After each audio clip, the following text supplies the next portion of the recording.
നമുക്ക് പോലും ഒരു അരമണിക്കൂർ ഇവിടെ നിൽക്കാൻ പറ്റാത്ത ഒരു സാഹചര്യമായിരുന്നു ഇന്നലെ ഉണ്ടായിരുന്നത്. ശരിക്കും പറയുവാണെങ്കിൽ ഏകദേശം 20ഓളം കുട്ടികൾ ഹോളി ക്രോസ് പിന്നെ നമ്മുടെ PHCയിലെ ഡോക്ടർ ഇവിടെ ഉണ്ടായിരുന്നു. അതിന്റെ ചുറ്റുവട്ടത്ത് ജനവാസ മേഖലയാണ്. ഏതാണ്ട് 500ഓളം കുടുംബങ്ങൾ താമസിക്കുന്നുണ്ട്. 10-12 വിദ്യാഭ്യാസ സ്ഥാപനങ്ങളുണ്ട്. ഒരു മൾട്ടി സ്പെഷ്യാലിറ്റി ഹോസ്പിറ്റലുണ്ട്. കുട്ടികൾക്കെല്ലാം ബുദ്ധിമുട്ടുണ്ടാകുന്ന ഒരു രീതിയിലേക്ക് ഈ പ്രവർത്തനം ഇവിടെ അനുവദിക്കാൻ പറ്റുകയില്ല. നാടിനൊപ്പം നാട്ടുകാർക്കൊപ്പം സ്കൂൾ മാനേജ്മെന്റിനൊപ്പം നമ്മൾ സമരരംഗത്തേക്കാണ്. നമസ്കാരം. കൊല്ലം കൊട്ടിയത്തെ ഒരു സ്വകാര്യ സ്കൂളിലാണ് ഞാനിപ്പോൾ നിൽക്കുന്നത്. ഇന്ന് പ്രവൃത്തി ദിനമായിട്ടും ഈ സ്കൂളിൽ ഇന്ന് ക്ലാസ് ഇല്ല. കഴിഞ്ഞ കുറച്ച് ദിവസങ്ങളായി ഈ സ്കൂളിലെ കുറെ കുട്ടികൾക്ക്, ഏകദേശം ഒരു 20ലധികം കുട്ടികൾക്ക് ദേഹാസ്വാസ്ഥ്യം, ശ്വാസം മുട്ടും, അതോടൊപ്പം തന്നെ ശരീരത്തിലൊക്കെ തന്നെ ചില അസ്വസ്ഥതകളും ഒക്കെ ഉണ്ടായിട്ടുണ്ടായിരുന്നു. ഇതുമായി ബന്ധപ്പെട്ട് ആശുപത്രിയിൽ ചില കുട്ടികളെ പ്രവേശിപ്പിച്ചു. ആദ്യമൊക്കെ തന്നെ സ്കൂളിലെ ഏതെങ്കിലും ഭക്ഷ്യവിഷബാധയോ മറ്റെന്തെങ്കിലും ആകും എന്നാണ് കരുതിയത്. പക്ഷേ പിന്നീടാണ് അറിയാൻ കഴിഞ്ഞത് സമീപത്ത് പ്രവർത്തിക്കുന്ന ഒരു ടാറിംഗ് പ്ലാന്റിൽ നിന്നുള്ള അസഹ്യമായിട്ടുള്ള ദുർഗന്ധവും അതോടൊപ്പം തന്നെ ആ പ്ലാന്റേഷൻ നടക്കുന്നതുമായി ബന്ധപ്പെട്ടുള്ള കാര്യങ്ങൾ തന്നെയാണ് ആശുപത്രിയിലേക്ക് ഈ കുട്ടികളെ പ്രവേശിപ്പിക്കേണ്ട സാഹചര്യം ഉണ്ടായിരിക്കുന്നത്. ഏതായാലും വലിയ ഒരു വിപത്ത്, നാടിനെ വ്യാപിച്ചിരിക്കുന്ന ഒരു വിപത്ത് ഇവിടെ സംഭവിച്ചിരിക്കുന്നു. ഒരു ടാറിംഗ് പ്ലാന്റ് കാരണം ഒരു സ്കൂൾ പോലും പൂട്ടിയിടേണ്ട സാഹചര്യം ഉണ്ടായിരിക്കുന്നു. ഏകദേശം 20ലധികം കുട്ടികൾ ഉണ്ട്. ഇത് അരിച്ചനല്ലൂർ പഞ്ചായത്തിന്റെ ഭാഗമാണ്. പഞ്ചായത്ത് പ്രസിഡന്റ് അടക്കം, നാട്ടുകാരടക്കം, വിദ്യാർത്ഥികളുടെ രക്ഷിതാക്കൾ, അതോടൊപ്പം തന്നെ സ്കൂൾ പ്രതിനിധികൾ എന്റെ കൂടെ ഉണ്ട്. ഇത് വലിയ രീതിയിലൊരു വിപത്താണ് ഇപ്പൊ സംഭവിച്ചുകൊണ്ടിരിക്കുന്നത് അല്ലേ? ശരിക്കും പറഞ്ഞാൽ ഇത് ആദിശിലൂർ ഗ്രാമപഞ്ചായത്തിലെ 15ാം വാർഡിൽ ഒറ്റപ്രാമൂട് സ്ഥിതി ചെയ്യുന്ന സ്കൂളാണ്. ഈ സ്ഥാപനവും ഈ പറഞ്ഞ റെഡിമിക്സ് ഫാക്ടറിയും പഞ്ചായത്തിൽ തന്നെയാണ്, ഈ പറഞ്ഞ ഒറ്റപ്രാമൂട് വാർഡിൽ തന്നെയാണ് സ്ഥിതി ചെയ്യുന്നത്. പഞ്ചായത്തിന്റെ യാതൊരു അനുമതിയും ഇല്ലാതെയാണ് ഇവർ പ്രവർത്തിച്ചുകൊണ്ടിരിക്കുന്നത്. പഞ്ചായത്തിൽ നിന്ന് ഓൾറെഡി ഹെൽത്ത് ഇൻസ്പെക്ടറും അതുപോലുള്ള അതോറിറ്റിയിൽപ്പെട്ട ആൾക്കാരെല്ലാം പോയി ചെക്ക് ചെയ്തതിന്റെ അടിസ്ഥാനത്തിൽ മനസ്സിലായത് അവിടെ വയലേഷൻ ഉണ്ട് എന്നാണ് മനസ്സിലാക്കാൻ സാധിച്ചത്. പക്ഷേ ഇവർ ഏതൊക്കെ രീതിയിലാണ് ഇതിന്റെ ലൈസൻസ് കരസ്ഥമാക്കിയെന്ന് നമുക്ക് അറിയത്തില്ല.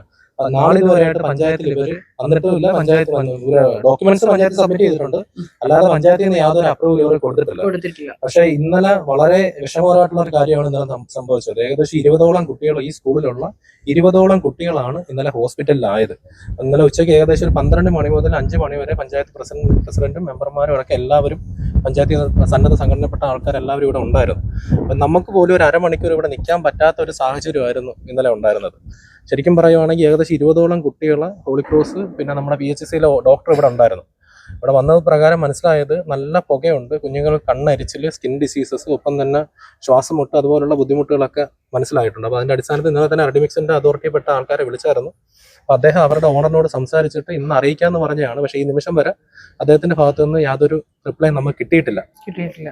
അത് മാത്രമല്ല, ഈ പറഞ്ഞ ഈ ഒരു സ്കൂളിനെ മാത്രമല്ല അഫക്ട് ചെയ്യുന്നത്. ഇപ്പോൾ എയർ ത്രൂ ഒരു 200 മീറ്റർ മാത്രമാണ് ഈ സ്കൂളും ഈ സ്ഥാപനമായിട്ടുള്ള ഡിസ്റ്റൻസ്.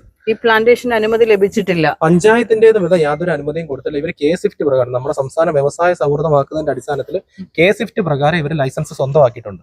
പക്ഷേ തദ്ദേശ സ്വയംഭരണ സ്ഥാപനത്തിൽ നിന്ന് ഇവർക്ക് നാളിതുവരെയായിട്ട് യാതൊരു ലൈസൻസ്. അനന്തപുരി ട്രേഡേഴ്സ് ആണെന്നാണ് എന്റെ വിശ്വാസം. ശരിയാണെങ്കിൽ ഇവിടെ നേരത്തെ തന്നെ ഇത് തന്നെയായിരുന്നു അതോ മറ്റെന്തെങ്കിലും? 12 വർഷം മുന്നേ ഒരു റെഡിമിക്സ് ഫാക്ടറി ഇതിനോട് ഒരു പ്രവർത്തിച്ചു തുടങ്ങിയ സ്ഥാപനമായിരുന്നു. റെഡിമിക്സ് ഒരു അടുത്ത കാലത്തായിട്ട് ഇപ്പോൾ 1 മാസമായിട്ടാണ് ഇപ്പോൾ ഇത് വർക്ക് ചെയ്ത് തുടങ്ങിയത്. അപ്പം ഇന്നലെ രൂക്ഷമായിട്ടുള്ള ബുദ്ധിമുട്ടുണ്ടായത്, ഇപ്പം ഇന്നലെ ആയിരുന്നു രൂക്ഷമായിട്ടുള്ള ബുദ്ധിമുട്ടുണ്ടായത്. ഇതിൽ ഏറ്റവും കൂടുതൽ അഫക്ട് ചെയ്യുന്ന ആക്ച്വലി ഈ ഒരു സ്ഥാപനം മാത്രമല്ല, ഈ ഒരു 700 മീറ്റർ ചുറ്റളവിൽ ആരാധനാലയങ്ങളുണ്ട്, ഇപ്പം ഒരു മൾട്ടി സ്പെഷ്യാലിറ്റി ഹോസ്പിറ്റലുണ്ട്, പിന്നെ വയോജന ഈ പറഞ്ഞിട്ടുള്ള വൃദ്ധസദനങ്ങളുണ്ട്, ഏകദേശം 12ഓളം വിദ്യാഭ്യാസ സ്ഥാപനങ്ങളുണ്ട്. ഇത്രയും സ്ഥലങ്ങളുള്ള ഒരു സ്ഥലത്താണ് ഈ പറഞ്ഞ SS സമിതി പോലുള്ള അഭയകേന്ദ്രങ്ങളുണ്ട്. ഈ ഒരു സ്ഥലത്താണ് ഇത്രയും ജനവാസ കേന്ദ്രം, അതിലുപരി പുറത്തുനിന്നുള്ള ആൾക്കാർ വരുന്ന ഒരു ഏരിയ ആണ്. അപ്പൊ അത്രയും ബുദ്ധിമുട്ട് ശരിക്കും പറഞ്ഞ ഇവിടെ ഉണ്ട്. നമ്മൾ ഒരിക്കലും ഒരു വ്യവസായത്തിന് എതിരല്ല. ഇവിടുത്തെ നാട്ടുകാരും പഞ്ചായത്തും പ്രസിഡന്റ് അടക്കം ഞാനും ഒരു വ്യവസായത്തിന് എതിരല്ല. പക്ഷെ ഇവരുടെ ഈ വ്യവസായം ഒരു താമസ സൗകര്യം ഇല്ലാത്ത, അല്ലെങ്കിൽ ഒരു ജനസാന്ദ്രത ഇല്ലാത്ത ഒരു ഏരിയയിലോട്ട് മാറ്റണമെന്ന് മാത്രമേ നമുക്ക് അഭ്യർത്ഥനയുള്ളൂ. അല്ലാതെ അവരെ നശിപ്പിക്കണമെന്നൊന്നും ഒരു ചിന്താഗതിയും ഇല്ല. ഈ ഭാഗത്ത് ഇത്രയും പോപ്പുലേഷനും ഇത്രയും പുറത്തുനിന്നുള്ള അതിഥികളും വരുന്ന, പുറത്തുനിന്നുള്ള ആളുകളും വരുന്ന ഈ ഏരിയയിൽ ഇതിന് ബുദ്ധിമുട്ടുണ്ട് എന്ന്, അതുകൊണ്ട് ഏത് വിധേനയും ഇതിനെതിരായിട്ട് തന്നെ ജനങ്ങളുടെ ഒപ്പം ജനപ്രതി എന്ന രീതിയിലും ഇവിടുത്തെ വാർഡ് മെമ്പർ എന്ന രീതിയിലും പ്രസിഡന്റ് എന്ന രീതിയിലും ശക്തമായിട്ട് ജനങ്ങളുടെ കൂടെ തന്നെ നിൽക്കാനുള്ള ശ്രമമാണ്. കൊട്ടിയത്തെ ഏറ്റവും പ്രശസ്തമായ ഒരു സ്കൂൾ അങ്കണത്തിലാണ് ഞാൻ നിൽക്കുന്നത്. കൊട്ടിയത്ത് ഒരുപാട് വികസന പ്രവർത്തനങ്ങളിലും സാംസ്കാരിക മേഖലകളിലുമൊക്കെ പങ്കെടുക്കുന്ന റൈസിംഗ് കുട്ടി എന്ന് പറയുന്ന ഒരു സംഘടനയുടെ പ്രസിഡന്റ് എന്ന നിലയിൽ ആണ് ഞാൻ സംസാരിക്കുന്നത്. ഈ വിഷയം കഴിഞ്ഞ ദിവസം, അതായത് 9-ാം തീയതി എൻ്റെ സുഹൃത്തും ഞങ്ങളുടെ സംഘടനയുടെ ട്രഷററുമായ അസീർ ഈ കമ്പനിയുടെ ഈ പ്രശ്നങ്ങൾ അനുഭവിച്ചുകൊണ്ടിരിക്കുന്ന പ്രദേശത്ത് താമസിക്കുന്ന വ്യക്തിയാണ്. അദ്ദേഹം വിളിച്ചതനുസരിച്ച് ഞാൻ ഇവിടെ ഒരു 11 മണിക്ക് വന്നതാണ്. ഒരു 10-20ഓളം കുട്ടികളുമായിട്ട് എനിക്ക് ഇൻ്ററാക്ട് ചെയ്യാനുള്ളൊരു സൗകര്യം കിട്ടി. അപ്പോൾ അതിൽ ഒരു പെൺകുട്ടി തടസ്സം അനുഭവപ്പെടുന്നതായിട്ട് പറഞ്ഞു. മറ്റു കുട്ടികൾക്ക് കണ്ണിൽ ഇറിറ്റേഷൻ ഉണ്ട്, ശരീരത്തിൽ ചൊറിച്ചിലും കുമിളകളും വന്ന കേസുകളുണ്ട്. അപ്പോൾ ഈ ടാർ മിക്സിംഗ് പ്ലാന്റ് ഏകദേശം 200-250 മീറ്റർ ആണ് അവരുടെ പുകക്കുഴലും ഈ സ്കൂളുമായിട്ടുള്ള ഒരു ദൂരം. അപ്പം ഈ ആരോഗ്യകരമായിട്ട് രേഖപ്പെടുത്തിയിരിക്കുന്ന ദൂരത്തിന് ഉള്ളിൽ ആണ് ഈ സ്കൂൾ ഇപ്പം നിൽക്കുന്നത്. അപ്പോൾ ഇത്രയും പരിസ്ഥിതി ആഘാതം ഉണ്ടാകുന്ന ഒരു പ്രദേശത്ത് ഈ സ്ഥാപനം പ്രവർത്തിക്കുക എന്ന് പറയുന്നത് ശരിയായൊരു നടപടിയല്ല. അതിൻ്റെ ചുറ്റുവട്ടത്ത് ജനവാസ മേഖലയാണ്. ഏതാണ്ട് 500ഓളം കുടുംബങ്ങൾ താമസിക്കുന്നുണ്ട്. 10-12 വിദ്യാഭ്യാസ സ്ഥാപനങ്ങളുണ്ട്, മൾട്ടി സ്പെഷ്യാലിറ്റി ഹോസ്പിറ്റലുണ്ട്, അഗതി മന്ദിരങ്ങളുണ്ട്. അപ്പോൾ മനുഷ്യജീവൻ അങ്ങേയറ്റം ഹാനികരമാണ് ഈ ആസ്ഫാൾട്ടിൽ പെട്രോ കെമിക്കൽസിൽ നിന്ന് വരുന്ന ഇതെന്ന് സാമാന്യ ജനത്തിൽ പോലും അറിയാവുന്ന ഒരു കാലഘട്ടത്തിൽ ഇത്രയും അപകടകരമായ ഒരു പ്ലാന്റ് ഇവിടെ കൊണ്ടുവന്ന് സ്ഥാപിച്ചിരിക്കുന്നത് ഒരു കാരണവശാലും അംഗീകരിച്ചു കൊടുക്കാൻ പറ്റുന്നൊരു കാര്യമല്ല. അപ്പോൾ ഇതിൻ്റെ ഒരു ആദ്യ പടി എന്നുള്ളതാണ് ഈ സ്കൂളിൽ നിന്ന് നമുക്ക് കിട്ടിയിരിക്കുന്ന അനുഭവം. അപ്പോൾ ഇതിൻ്റെ ലക്ഷണങ്ങൾ അവർ പ്രവർത്തിപ്പിച്ച് തുടങ്ങിയപ്പോൾ തന്നെ ജനത്തിന് ദോഷകരമായി തുടങ്ങിയിരിക്കുകയാണ്.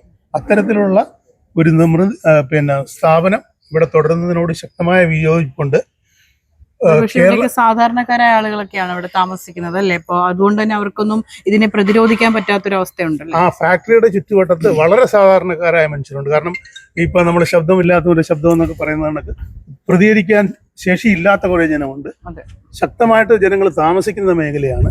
പിന്നെ ഈ വിദ്യാഭ്യാസ സ്ഥാപനം ഒക്കെ കിടക്കുന്നതുകൊണ്ട് ഇതിന്റെ ഇമ്പോർട്ടൻസ് തീർച്ചയായിട്ടും ഈ ബന്ധപ്പെട്ടവര് കൃത്യമായിട്ട് ഇതിനകത്ത് ഇടപെടുന്നില്ല എന്നുള്ളതാണ് ഇതിന്റെ ഏറ്റവും വലിയൊരു മോശമായ അവസ്ഥ. കുട്ടിയുടെ രക്ഷിതാവ് കൂടെ ഉണ്ട് അല്ലേ?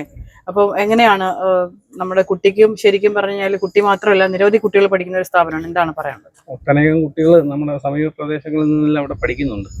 കുട്ടികൾക്ക് 2 ദിവസമായിട്ട് വരുന്ന കുട്ടികൾക്കൊക്കെ ഹോസ്പിറ്റലിൽ ആവുന്നുണ്ട്. എന്താ കാരണമെന്ന് അറിയില്ലായിരുന്നു. കഴിഞ്ഞ ദിവസമാണ് ഇതിൻ്റെ ഏകദേശം ഒരു ധാരണ കിട്ടുന്നത്. കാര്യം കുട്ടികൾ വന്ന് അസ്വസ്ഥത കാണിച്ച് ഹോസ്പിറ്റലിലേക്ക് വന്നപ്പോഴാണ് ഇതിൽ നിന്നുള്ള ബുദ്ധിമുട്ടുകളാണ് അനുഭവപ്പെടുന്നത്. ശ്വാസകോശപരമായിട്ടുള്ള രോഗങ്ങളും മറ്റ് രോഗങ്ങളൊക്കെ വരുന്നത്.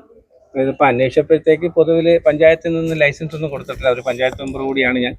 എൻ്റെ കുട്ടികളോട് പഠിക്കുന്നുണ്ട്, സമീപത്തെ കുട്ടികളെല്ലാം ഉണ്ട്. അതായത് കുട്ടികൾക്കെല്ലാം ബുദ്ധിമുട്ടുണ്ടാകുന്ന ഒരു രീതിയിലേക്ക് ഈ പ്രവർത്തനം ഇവിടെ അനുവദിക്കാൻ പറ്റുകയില്ല. നാടിനൊപ്പം നാട്ടുകാർക്കൊപ്പം സ്കൂൾ മാനേജ്മെന്റിനൊപ്പം നമ്മൾ സമരരംഗത്തേക്കാണ്. അതായത് ഈ സ്കൂളിലെ ഒരു രക്ഷിതാവ് എന്ന നിലയിലാണ് അദ്ദേഹം പറഞ്ഞത്. അതോടൊപ്പം തന്നെ ഇവിടുത്തെ പഞ്ചായത്ത് പ്രസിഡന്റ് അടക്കം നാട്ടുകാരടക്കം സ്കൂളിലെ എല്ലാ പ്രതിനിധികളും ഈ ഒരു വിഷയത്തിൽ വലിയ രീതിയിലുള്ള പ്രതിഷേധം സംഘടിപ്പിക്കാൻ ഒരുങ്ങുകയാണ്. ഇതുമായി ബന്ധപ്പെട്ട് മുഖ്യമന്ത്രിക്കടക്കം സ്കൂൾ മാനേജ്മെന്റ് പരാതി കൊടുത്തിട്ടുണ്ട്. ഏതായാലും നാടിന് വിപത്താകുന്ന വികസന പ്രവർത്തനങ്ങളിൽ നാടിന് വിപത്താകുന്ന ഇത്തരം വികസനങ്ങളോട് യോജിക്കാൻ ഒരു തരത്തിലും കഴിയുന്നില്ല എന്നാണ് ഈ നാട്ടുകാരടക്കം പറയുന്നത്.